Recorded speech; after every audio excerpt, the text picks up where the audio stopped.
ਹਾਂਜੀ ਬੱਚੇ, ਅੱਜ ਅਸੀਂ ਕਰਾਂਗੇ ਸੈਂਟਰਲ ਬੈਂਕ ਬਾਰੇ। ਪਿਛਲੀਆਂ ਜਿੰਨੀਆਂ ਵੀ ਵੀਡੀਓ ਅਸੀਂ ਹੁਣ ਤੱਕ ਦੇਖੀਆਂ ਉਹਦੇ ਵਿੱਚ ਅਸੀਂ ਕਮਰਸ਼ੀਅਲ ਬੈਂਕਸ ਬਾਰੇ ਪੜ੍ਹਿਆ ਸੀ। ਕਮਰਸ਼ੀਅਲ ਬੈਂਕ ਕੀ ਹੁੰਦੀ ਆ ਅਤੇ ਕੀ ਉਹਦੇ ਜਿਹੜੇ ਫੰਕਸ਼ਨਸ ਹੁੰਦੇ ਆ ਉਹਨਾਂ ਬਾਰੇ ਅਸੀਂ ਡਿਸਕਸ ਕੀਤਾ ਸੀ। ਇਨ ਦਿਸ ਵੀਡੀਓ ਅਸੀਂ ਦੇਖਾਂਗੇ ਕਿ ਸੈਂਟਰਲ ਬੈਂਕ ਬੇਟਾ ਕੀ ਹੁੰਦੀ ਆ ਅਤੇ ਕਿਸ ਤਰ੍ਹਾਂ ਕੰਮ ਕਰਦੀ ਆ। ਦ apex of the banking system of country is known as central bank of that country। Apex means ਹੁੰਦਾ ਬਿਲਕੁਲ ਸਿਖਰ ਟੌਪ 'ਤੇ, ਮਤਲਬ ਕਿ ਜਿਹੜੀ ਟੌਪ ਬੈਂਕ ਹੁੰਦੀ ਹੈ ਬੈਂਕਿੰਗ ਸਿਸਟਮ ਦੀ ਕਿਸੇ ਦੇਸ਼ ਦੀ, ਉਹ ਕੀ ਹੁੰਦੀ ਹੈ ਬੇਟਾ, ਸੈਂਟਰਲ ਬੈਂਕ ਹੁੰਦੀ ਆ। This bank is the top most institution in the monetary system of a country and it regulates the working of the monetary system of the country. ਹਾਂਜੀ, ਜਿਹੜੀ ਇਹ ਬੈਂਕ ਹੁੰਦੀ ਹੈ ਬੇਟਾ ਟੌਪ ਮੋਸਟ ਇੰਸਟੀਟਿਊਸ਼ਨਸ ਹੁੰਦਾ ਵਾ, ਜਿਹੜਾ ਕਿ ਮੋਨੈਟਰੀ ਸਿਸਟਮ ਮਤਲਬ ਕਿ ਮਨੀ ਸਪਲਾਈ ਨਾਲ ਰਿਲੇਟਡ ਜਿੰਨੇ ਵੀ ਫੰਕਸ਼ਨਸ ਕਰਦਾ ਵਾ ਉਹ ਸਾਰੇ ਕੌਣ ਕਰ ਰਿਹਾ ਬੇਟਾ, ਸਾਡਾ ਸੈਂਟਰਲ ਬੈਂਕ ਕਰ ਰਿਹਾ ਵਾ। ਠੀਕ ਆ, ਇਟ ਰੈਗੂਲੇਟਸ, ਅਤੇ ਜਿਹੜਾ ਇਹ ਰੈਗੂਲੇਟ ਵੀ ਕਰਦਾ ਵਾ ਕਿ ਮਨੀ ਸਪਲਾਈ ਕਿਸ ਤਰ੍ਹਾਂ ਸਾਡੇ ਦੇਸ਼ 'ਚ ਮੋਨੈਟਰੀ ਸਿਸਟਮ ਕਿਸ ਤਰ੍ਹਾਂ ਕੰਮ ਕਰੂਗਾ, ਉਹਨੂੰ ਵੀ ਰੈਗੂਲੇਟ ਕਰਦਾ ਵਾ। Central bank also functions as the banker of the government of the country and it issues currency notes on behalf of the government.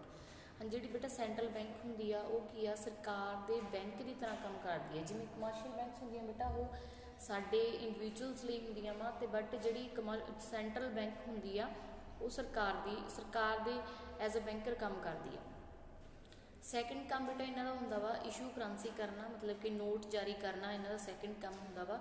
In developing countries central bank plays an important role in economic development also.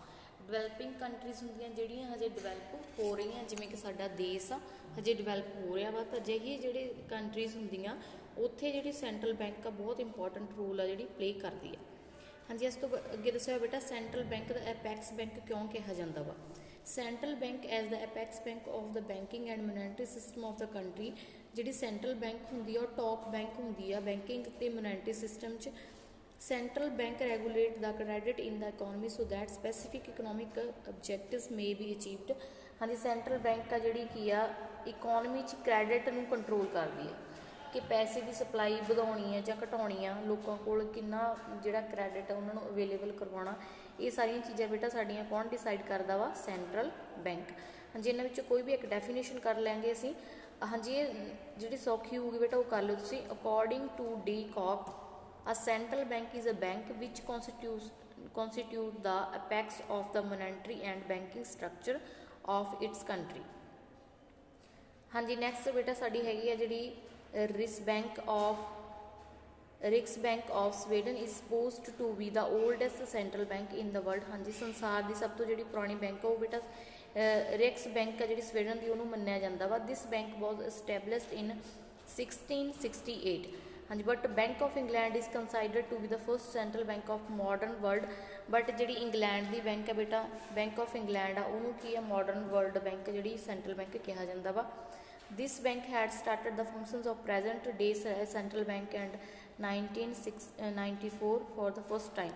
ਹਾਂਜੀ, ਜਿਹੜੇ bank ਆ ਇਹ ਕੰਮ ਆ bank ਦੇ ਉਹ ਕਦੋਂ ਸ਼ੁਰੂ ਹੋਏ ਬੇਟੇ, 1694 ਵਿੱਚ ਸ਼ੁਰੂ ਹੋਏ ਸੀਗੇ। In India central bank was established through reserve Bank of India act.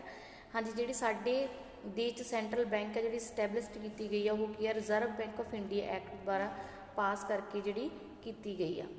ਹਾਂਜੀ ਬੇਟਾ, ਅੱਗੇ ਅਸੀਂ ਇਹਦੇ ਸੈਂਟਰਲ ਬੈਂਕ ਦੇ ਫੰਕਸ਼ਨ ਆ ਜਿਹੜੇ ਡਿਸਕਸ ਕਰਾਂਗੇ। ਹਾਂਜੀ, ਸੈਂਟਰਲ ਬੈਂਕ ਐਕਟ ਬੇਟਾ ਜਿਹੜਾ ਸਾਡਾ ਪਾਸ ਹੋਇਆ ਸੀ ਉਹ ਹੋਇਆ ਸੀ March 6, 1934। The central bank of India was given the name of reserve Bank of India. ਠੀਕ ਆ, ਇਹਨੂੰ ਅਸੀਂ ਕੀ ਆ RBI ਦੇ ਨਾਮ ਨਾਲ ਜਿਹੜੀ ਸਾਡੀ ਬੈਂਕ ਆ ਸੈਂਟਰਲ ਬੈਂਕ ਉਹਨੂੰ ਜਾਣਦੇ ਆ। ਅਤੇ ਜਿਹੜੀ ਕੀ ਆ ਫੰਕਸ਼ਨਿੰਗ ਆ ਜਿਹੜਾ ਉਹਦਾ 1 ਅਪ੍ਰੈਲ 1935 ਨੂੰ ਜਿਹੜਾ ਐਜ਼ ਅ ਬੈਂਕ ਸ਼ੁਰੂ ਹੋਇਆ ਸੀ। But it was nationalised on January 1949।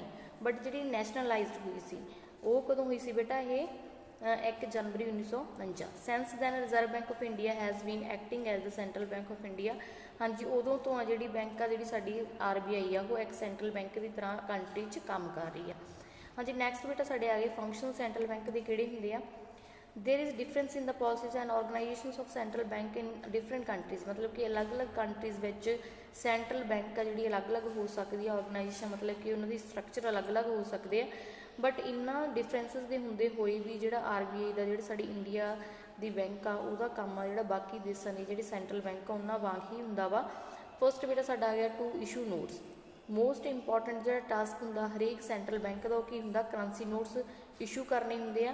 Currency notes issued by central bank are in the form of unlimited legal tender. Unlimited legal tender means की होंदा वा भी ये जिहड़ी एक्सैप्टेबल होंदी आ मनी भी अनलिमिटेड लीगल टेंडर मीनस कि जे असी अपना जिहड़ा डैप्ट आ रीपेमेंट करनी है उहदी, ठीक आ, लोन आ मतलब कि असी वापस करना तो असी की आ अपने देश की जिहड़ी एक्सैप्टेबल मनी होगी करंसी होगी ਉਹਦੇ ਵਿੱਚ वापस करांगे, ठीक है। जे कोई ਇਹਨੂੰ एक्सैप्ट नहीं कर रहा इट मीनस कि जे साडा ਜਿਹੜਾ लैंडर है जितों ਅਸੀਂ बोरो ਕੀਤੇ पैसे वो नहीं एक्सैप्ट कर रहा ये मनी तो वो की आ लीगली ਉਹਦੇ ਤੇ एक्शन होगा बेटा, ਉਹਨੂੰ ਅਸੀਂ अनलिमिटेड लीगल टेंडर कहने आ। For everybody it is obligatory legally to accept these currency notes for payment up to unlimited extent. हाँ जी, हर एक व्यक्ति जिहड़ा ਉਹਨੂੰ की आ लीगली बाइंड ਹੁੰਦਾ, ਉਹ लीगली ਬੰਨਿਆ ਹੋਇਆ ਹੁੰਦਾ ਵਾ कि ਜਿਹੜੇ भी साडे देश के करंसी नोट्स आ वो अनलिमिटेड एक्सटेंट मतलब कि उन्होंने अपनी जिहड़ी भी वो अनलिमिटेड पेमेंट आ वो ਉਹਦੇ ਰਾਹੀਂ कर सकता वा। As central bank as monopoly over note issue in the economy that is why is also known as bank of issue और बैंक ऑफ नोट इशू। हाँ जी, सेंट्रल बैंक को मोनोपली होंदी आ। मोनोपली मीनस होंदा बेटा जो किसी एक अधिकार होना किसी चीज़ ते सिर्फ एक जिहड़ा इंस्टीट्यूशन का अधिकार होना वो करन दा उहनूं असीं मोनोपली कहने आ। हाँ जी, जिहड़ी साडी सेंट्रल बैंक आ उहदे कोल बेटा एक अधिकार आ वो करना नोट इशू करना, तां करके असीं बैंक नूं बैंक ऑफ इशू भी कहने आ ते बैंक ऑफ नोट इशू दे नाल नाल भी जाणदे आ। Why does the central bank has monopoly over note issue, क्यों सेंट्रल बैंक की जिहड़ी मोनोपली आ नोट इशू करन ते पढ़ांगे असीं। If only central bank issues currency notes in the economy there is uniformity in the monetary system of the country. हाँ जी, जेकर जिहड़ी सेंट्रल बैंक आ उही नोट जारी करूगी तो साडे देश 'च जिहड़ी मोनेटरी सिस्टम आ उहदे विच यूनीफॉर्मिटी रहूगी, ठीक आ। If only central bank issue currency notes in the economy the government is able to exercise control over monetary system. हाँ जी, जे की सेंट्रल बैंक नोट जारी करूगी तो बेटा जिहड़ी साडी गवर्नमेंट आ सरकार आ उहनूं मोनेटरी सिस्टम ते कंट्रोल करना सौखा हो जू, ठीक है बेटा। नैक्सट साडा आ गया as a bank is the bank of the government of the country therefore people of the country have full faith in the currency notes issued by central bank. हाँ जी, जिहड़ी साडी सेंट्रल बैंक आ जेकर सरकार जिहड़ी साडी bank हुंदी है ये सरकार दी बैंक हुंदी आ तां करके जिहड़ा लोकां दा यकीन हुंदा फुल फेथ हुंदा भी जिहड़े करंसी नोट्स जारी करूगी सेंट्रल बैंक वो एक्सैप्टेबल होणगे। Due to monopoly of central bank over note issue money supply can easily भी इनक्रीजड और डिक्रीजड। मनी सप्लाई बेटा की होंदी है मोनेटरी सिस्टम भी इहदे नाल रिलेटेड हुंदा मनी सप्लाई नाल। मनी सप्लाई होंदी है भी असीं पैसे दी जिहड़ी सप्लाई आ वो कदों वधाउणी आ कदों घटाउणी आ। मान लो जिमें हुण लोगों को जी आमदन घट जूगी, जिमें हुण अनएम्पलॉयमेंट होगी, ठीक है, लोगों को इनकम नहीं हैगी तो अजिहे विच वो डिमांड नहीं करनगे। जे डिमांड नहीं करनगे तो प्रोडक्शन घट होगी बेटा, प्रोडक्शन घटूगी तो अनएम्पलॉयमेंट ओबवियस जी गल आ होगी। तो ये लिए की है बेटा मंग नूं वधाउण लई डिमांड नूं इनक्रीज़ करन लई जिहड़ी सरकार आ RBI आ वो की है कमर्शियल बैंक नूं RBI सस्ते रेटां ते जिहड़ा लोन प्रोवाइड करवाउंदी आ ते कमर्शियल बैंक फिर अगे सानूं की आ सस्ते रेट्स ते जिहड़ी आ लोन दिंदी है ताकि असीं अपनी जिहड़ी डिमांड नूं इनक्रीज़ कर सकीए। वो हुंदी बेटा मनी सप्लाई। मनी सप्लाई की आ भी जे वधाउणी हुंदी है तो बेटा चीप लोन कर दिंदे आ, मतलब कि लोन सस्ते कर दिंदे आ, उन्होंने मनी सप्लाई इनक्रीज़ करनी हुंदी आ। अदर हैंड जे उन्होंने डिक्रीज़ करनी हुंदी आ एग्रीगेट जिहड़ी मनी सप्लाई घटाउणी हुंदी आ तो वो बेटा की करदे आ लोन आ जिहड़े महंगे कर दिंदे आ। हाँ जी, ये बेटा साडी सीगी मनी सप्लाई, ठीक है। The profit which accrues due to note issue to the central bank is received by the government of the country. हाँ जी, जेडे भी नोट इशू करन ते सेंट्रल बैंक नूं प्रॉफिट हुंदा बेटा वो की आ साडी गवर्नमेंट ऑफ द कंट्री मतलब कि सरकार रिसीव करदी आ। Due to monopoly of central bank over note issue the process of note issue and currency of the country resumes specific importance in the monetary system of the country. This fact of get importance in emergency। हाँ जी, monopoly होने करके जिहड़े note issue ते जिहड़ी process है बेटा countries ज्यूम्ड इनू तां करके मोस्ट इंपॉर्टेंट जिहड़ा फंक्शन मन्निया जांदा वा। नैक्सट बेटा साडा आ गया banker agent and adviser of the government. जिहड़ी सेंट्रल बैंक हुंदी है बेटा वो किसी देश की बैंकर हुंदी आ, एजेंट हुंदी है, एडवाइजर हुंदी है सरकार लई। दैट इज़ वाई इस ना also known as government's bank, तां करके इनू सरकार की बैंक के नाम नाल भी जानते हैं। As a banker of the government it provides banking service to the government and various departments of the government.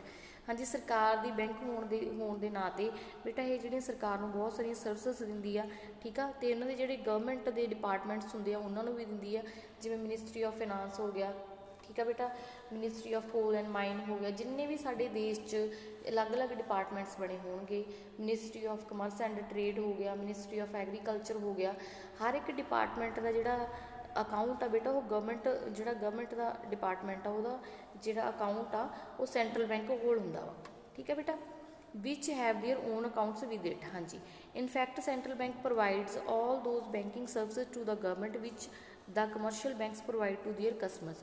हाँ जी, सेंट्रल बैंक वो सारियां सेवावां प्रदान करदी है सरकार नूं जिहड़ियां कि कमर्शियल बैंक अपने कस्टमर नूं दिंदी है। हाँ जी, it accept deposits from the government.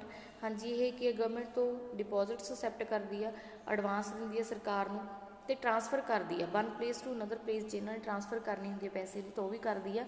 Central bank also act as an agent of facilities the sale and purchase of government security and treasury bill. हाँ जी, सेंट्रल बैंक के एजेंट की तरह बेटा है कि आ पेमेंट तो जी रिसीविंग पेमेंट्स भी करती है सरकार के बिहाफ से, फैसिलिटीज़ भी दी है सरकार नूं सेल एंड परचेज करने जे असीं गवर्नमेंट सिक्योरिटीज़ ट्रेजरी बिल आ जिहड़े वो बेचने आ, जिहड़े वो भी किहदे द्वारा सेल ते परचेज किए जाते बेटा, वो भी जिहड़ा RBI द्वारा किए जाते हैं। Central bank also helps in management of government डैप्ट। हाँ जी, सरकार का जिहड़ा करजा हुंदा उहनूं भी मैनेजमेंट करने लई जिहड़ी RBI हैल्पफुल हुंदी आ। Apart from this central bank provide expert advice to the government of the country concerning economic policies. हाँ जी, साडे देश की कोई भी आर्थिक नीति जो बनती है तो जिहड़ी सेंट्रल बैंक आ वो की है एक्सपर्ट एडवाइस दिंदी है, ठीक है, banking policy and other economic matters and when needed RBI also perform these functions. हाँ जी, RBI जिहड़े ये सारे फंक्शन करती है, ठीक है। आई होप बेटा जो तुहानूं ये कंसैप्ट क्लीयर हो गया होगा। अगे असीं कंटिन्यू करांगे नैक्सट वीडियो च सेंट्रल बैंक के जिहड़े फंक्शन जिहड़े साडे रह गए।